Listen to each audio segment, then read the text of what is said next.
7.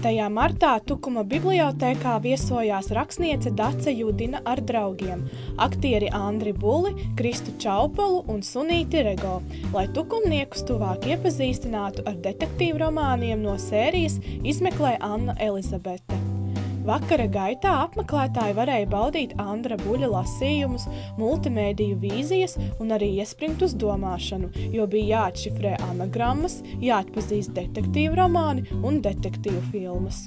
Tukuma asākie prāti saņēma balvās jaunākos Daces Judinas detektīvu romānus. Es, protams, saprotu, ka daudzām sievietēm gribētos būt nevis Blanšām vai Romeo, bet Džuletām, bet Annai Elizabetei Bergai, jo viņai patīk detektīvu romāni un sapiņķerētas situācijas. Viņa spēja vienreiz paskatoties uz cilvēku, redzēt tam cauri kā stikla gabaliņam, varbūt vīrieši. Līdz šim nebija nācies kļūdīties. Iespējams par šo dāvanu bija jāpateicas Bergu dzimtas sievietēm. Visas mācējušas aiz sīkumiem saskatīt lietu īsto dabu. Viņa, Anna Elizabete von Berga, no senčiem mantojusi mazu muižiņu upes vidū uz salas.